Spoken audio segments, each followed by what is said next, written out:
Kita masih menanti jalannya persidangan, maksud kami jalannya konferensi pers, karena tadi sudah kita ketahui untuk pernyataan dari Ketua KPK sudah ditutup.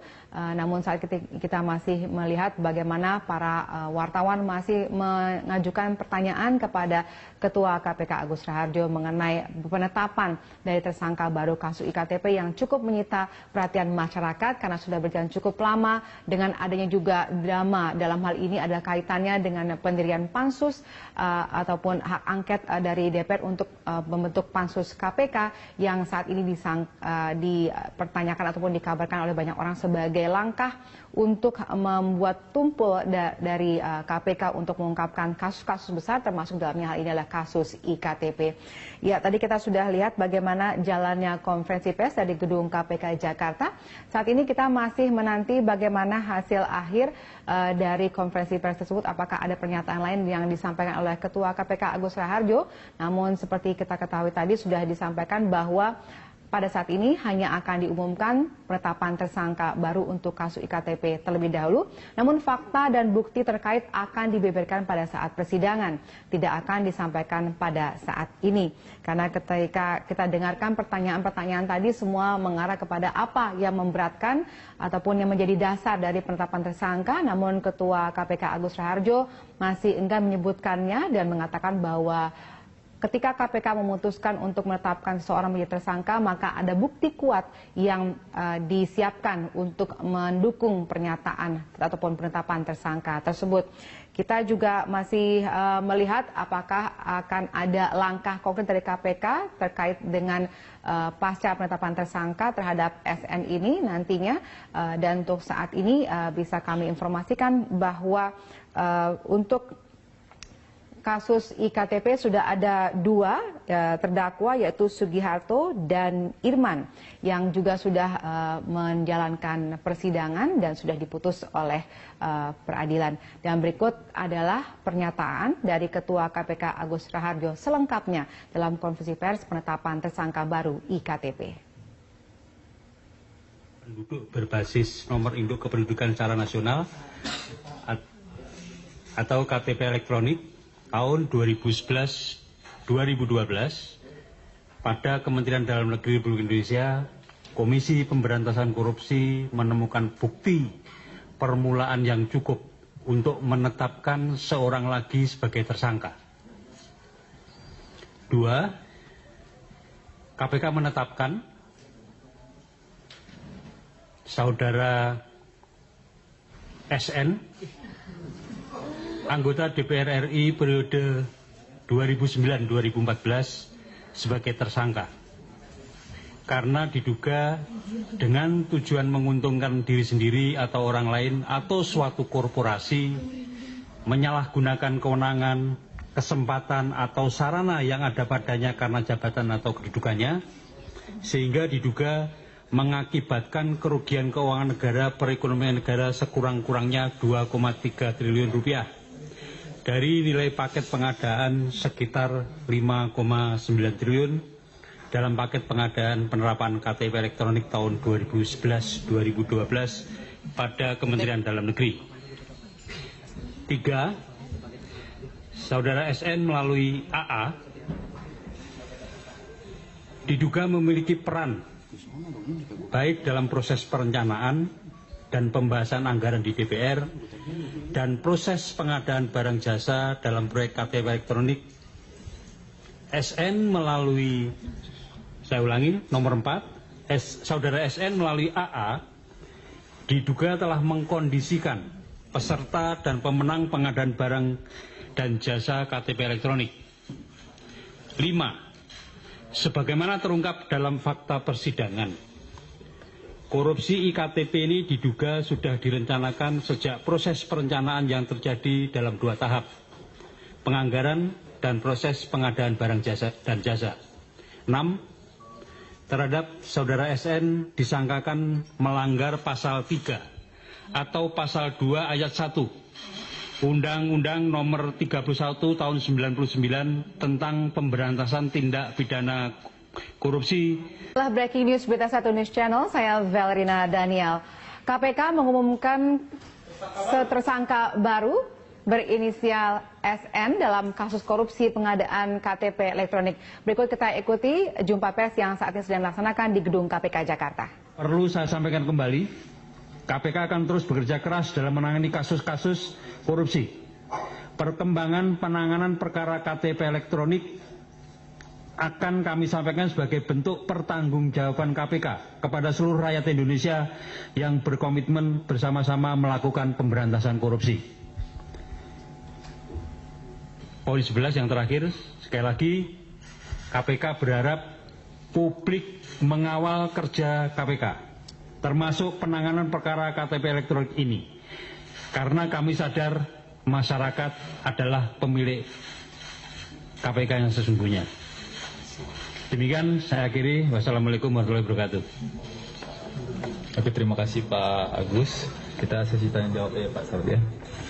Teman-teman silahkan jika ada pertanyaan terkait dengan kasus ini nanti akan dijawab lebih lanjut. 1, 2, 3. Silahkan kalau masih ada yang ingin bertanya. Oke, 3 orang. Silahkan Sabir dulu. Bismillahirrahmanirrahim. Assalamualaikum warahmatullahi wabarakatuh. Saya ingin menanyakan, sebelumnya saya ucapkan dulu terima kasih kepada KPK sudah menetapkan tersangka saudara SN atau Setia Novanto. Karena selama ini yang ditunggu publik salah satunya adalah yang bersangkutan. Pertanyaan saya begini Pak Agus, di fakta persidangan itu memang ada memo atau catatan pembagian uang yang sudah disita KPK dan ditunjukkan pada saat kesaksian Khairuman Harahap. Pada saat itu ada bagan yang disebutkan bahwa salah satu otak intelektual dari proyek iktp adalah Setia Novanto. Itu sampai di situ. Yang kemudian di bagan tersebut yang juga disita KPK dan ditunjukkan di persidangan disebutkan Setia Novanto juga turut menikmati aliran uang. Tapi itu kemudian kontradiksi dengan beberapa kesaksian para saksi bahwa sejauh yang saya ikuti itu persidangan tidak ada yang menyebutkan bahwa ada yang mengantarkan uang untuk Setia Novanto. Kalau mengatur seperti disangkakan KPK, iya itu faktanya real dan jelas. Dan Setia Novanto kemudian membantah bahwa yang bersangkutan menerima uang. Nah, konstruksi pasal 2 ayat 1 atau pasal 3 itu adalah diri sendiri, orang lain, korporasi. Pertanyaan saya sederhana. Kalau memang ini menguntungkan orang lain dan korporasi, apakah KPK yakin bahwa Setia Novanto juga memperkaya diri sendiri? Fakta dan buktinya apa? Karena di persidangan tidak nampak sekali uang itu sampai ke tangan Setia Novanto. Kalau ke yang lain, iya. Itu yang pertama soal Setia Novanto. Yang kedua, ini soal bantahan yang selalu disampaikan Setia Novanto. Setia Novanto selalu menggunakan kesaksian Andi Narogong dan Johannes Lim kalau saya tidak salah yang bersaksi dari Singapura waktu itu, bahwa keduanya tidak saling kenal mengenal, tidak ada yang arahan dari Setia Novanto.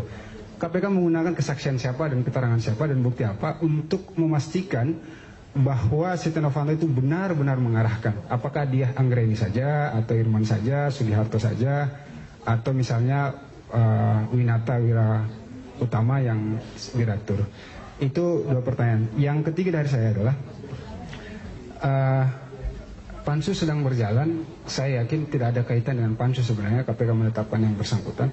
Tetapi bagaimana KPK menyikapi soal makin besarnya upaya penyerangan Pansus terhadap KPK pasca penetapan Setia Novanto sebagai tersangka? Apakah KPK memang sudah siap atau tidak? Ini kaitan dengan kasus hukumnya ya Pak. Tapi di luar itu ada 2 pertanyaan lain. Saya ingin bertanya begini. Informasi yang saya terima ini cukup valid sebenarnya. Setia Novanto sebelum ditetapkan sebagai tersangka itu melakukan manuver secara politik dan secara hukum. Manuver secara politik adalah mengucurkan uang ke anggota Pansus dan beberapa faksi untuk berusaha menyerang KPK ketika yang bersangkutan ditetapkan sebagai tersangka. Manuver yang kedua terkait dengan bidang hukum. Setia Novanto dan kroni-kroninya diduga atau diindikasikan melakukan intervensi kepada pihak Mahkamah Agung hingga ke PN Jakarta Selatan. Tujuannya adalah untuk supaya yang bersangkutan bisa lolos kalau naik ke pra-peradilan. Jadi pertanyaan saya ada 5, Pak Agus dan Pak ini, yang bidang politik dan bidang hukum tolong dijawab karena ini sensitif dan saya ingin mengkonfirmasi karena informasi sudah saya dapat sekitar 2 atau 3 minggu yang lalu.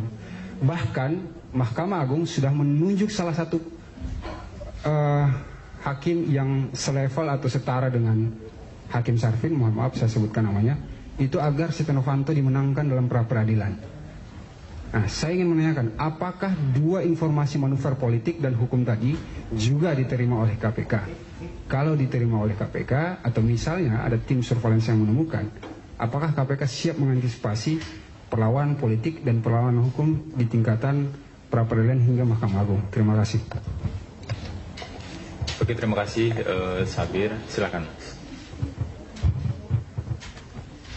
Terima kasih sebelumnya. Pertanyaan saya menyambung pertanyaan Bang Sabir. Saat ini KPK kita ketahui sedang berhadapan juga dengan pansus angket. Nah, ketika menetapkan tersangka, akan ada potensi nantinya KPK dianggap melawan pansus. Nah, apa langkah KPK untuk menghadapi potensi itu? Terima kasih. Silakan Deska. Ya, pertanyaan pertama adalah mengapa pengumuman penetapan SN ini sangat lama? Maksudnya adalah sudah berjalan 3 bulan persidangan 2 terdakwa awal, baru akhirnya KPK mengumumkan penetapan TSK ini. Apakah memang KPK membutuhkan dukungan vonis hakim terhadap 2 terdakwa sebelumnya, atau kenapa? Jadi kenapa pengumuman TSK SN ini lama seperti itu? Dan yang kedua, tadi seperti yang sudah disampaikan oleh penanya sebelumnya, dalam sidang-sidang 2 terdakwa ada orang-orang yang akhirnya menarik BAP mereka terkait dengan peran SN yang sudah disampaikan dalam dakwaan JPU. Bagaimana akhirnya KPK dapat firm dan yakin bahwa memang ada peran-peran SN di sini ketika ada penarikan BAP yang disampaikan di pengadilan terkait peran SN. Oke, terima kasih. Ada 3 orang, ada beberapa pertanyaan. Silakan Pak Agus untuk menjawab lebih lanjut. Terkait dengan pertanyaan Saudara Sabir, banyak yang terkait dengan materi pemeriksaan, dan materi ini mungkin sebaiknya memang tidak disampaikan di sini. Nanti kita akan gelar di pengadilan, jadi supaya kemudian nanti pengadilannya berjalan dengan kita akan membuka semua masalahnya atau bukti-buktinya di pengadilan.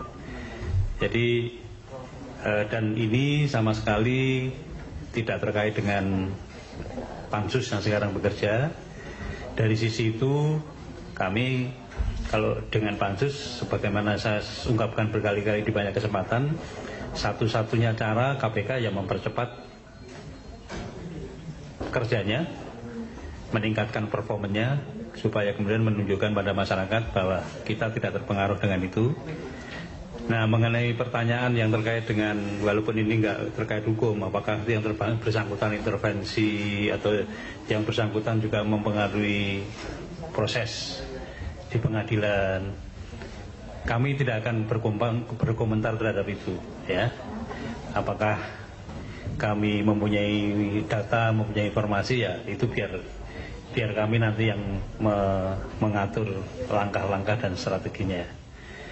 Nah, terkait dengan tadi pertanyaan yang kedua juga masih terkait dengan pansus, pasti kami membawa yang bersangkutan ke proses penyidikan ini bukan sesuatu yang serampangan. Pasti kita mempunyai 2 alat bukti yang kuat. Oleh karena itu, ya nanti proses berikutnya Anda ikuti aja di dalam proses di pengadilan. Kemudian pertanyaan terakhir terkait dengan ada yang menarik BAP, kemudian yaitu nanti kita sekali lagi adu bukti di pengadilan, karena dari sisi seperti yang berusaha terjadi kan sampai ada yang kita tersangkakan karena kesaksian palsu, kemudian nanti dalam persidangannya pasti kita juga akan membuka rekaman apabila diminta oleh pengadilan. Jadi semuanya nanti proses berikutnya kita serahkan pada proses pengadilan, dan KPK akan membawa alat-alat bukti yang diperlukan di dalam proses itu untuk meyakinkan majelis hakim maupun masyarakat banyak bahwa kita berjalan pada track yang betul. Mungkin itu dari saya. Pak Saud mau ada tambahan?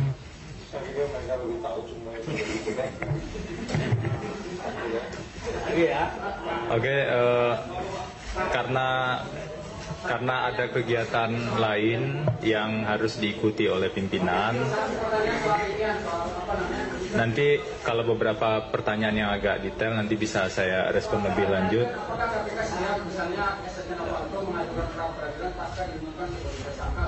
Ya kan tidak ada kata untuk menolak. Iya kan, kalau kita itu bicara ya kita ada, kan? Ya. Oke ya. Ya, oke. Terima kasih teman-teman. Assalamualaikum warahmatullahi wabarakatuh.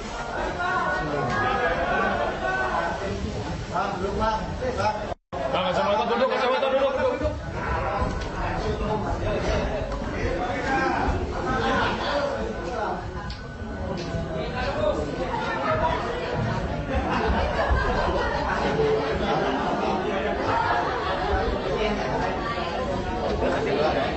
Aduh Bajang.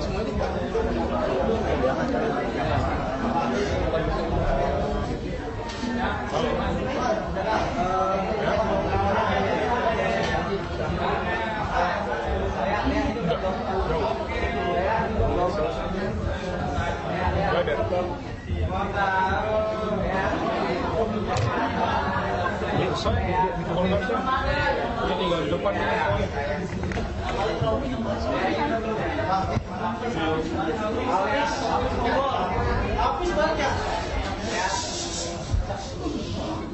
Bisa sih pakai mic aja.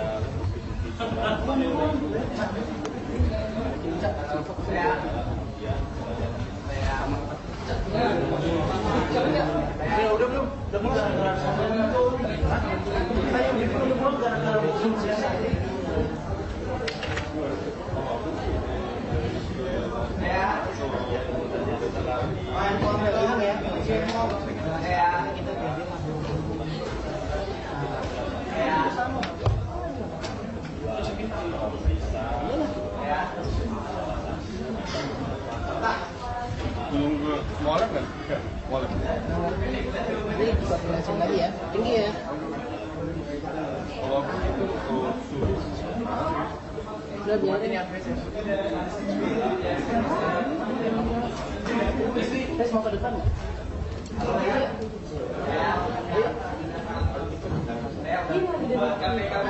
Sini mas, tes sini. Ya. Siapa Pak? Minta ke sana. Siapa? Oh, maksudnya terus.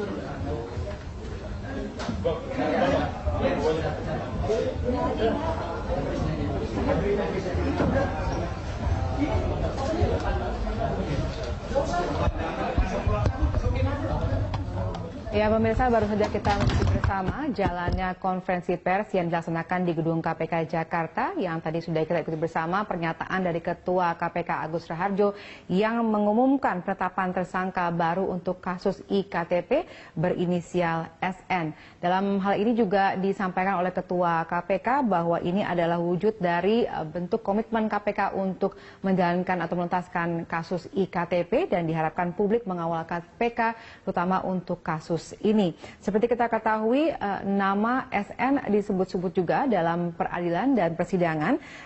Kita ketahui bahwa sejak awal kasus ini disampaikan bahwa nama SN disebut jaksa juga dalam surat dakwaan untuk terdakwa korupsi proyek IKTP. SN disebut-sebut bersama dengan 6 orang lainnya, termasuk 2 terdakwa IKTP. Nah, dalam surat dakwaan untuk 2 terdakwa, yaitu Sugiharto dan Irman, disebutkan SN bersama-sama melakukan korupsi dengan Iman dan Sugiharto, terdakwa kasus dugaan korupsi pengadaan proyek IKTP. Dan untuk itu, peran SN juga dibeberkan oleh Jaksa KPK untuk mendorong fraksi-fraksi di DPR agar mendukung proyek tersebut.